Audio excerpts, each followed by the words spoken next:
Ay Qubanızın derdi benim, igidi benim, merdi benim, doğulduğum yerdi benim. Qubanlıyam ben, nerede oğulların diyarı,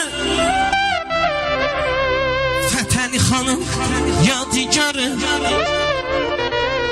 Abele Qubanların iftixarı, Qubanlıyam biz.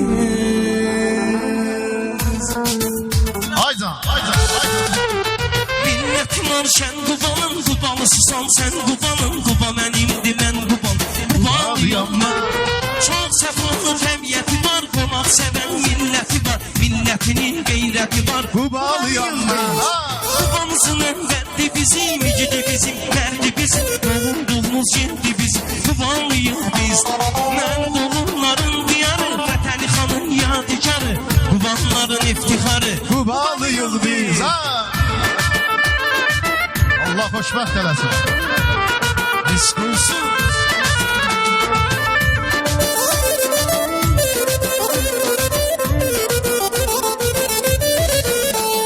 Candan aziz candı Quba, bizə cicillandı Quba, cənnət rizvandı Quba, Qubalıyıq biz.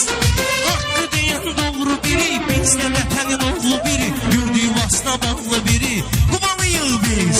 Qubamızın ənvərdi bizim, igidi bizim, mərdi bizim, doğulduğumuz yerdi biz, Qubalıyıq biz.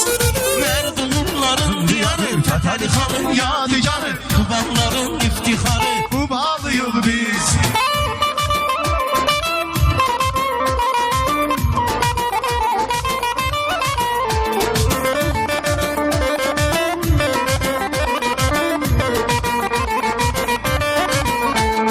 Hem bugünüm hem dönenim, öz vətənimdir vətənim, tarixi yurdumdur mənim, Qubalıyam mən.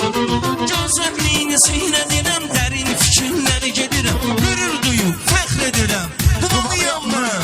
Qubamızın ənvərdi mənim, igidi mənim, mərdi mənim, doğulduğum yerdi mənim, Qubalıyam mən. Mərd oğulların diyarı, Fətəli xanın yadigarı, Qubanların iftixarı, Qubalısız siz. Yığırıqlıq yağ bizdə, belədəki qaymaq bizdə, alma bizdə, bağ bizdə, Qubanlıyıq biz.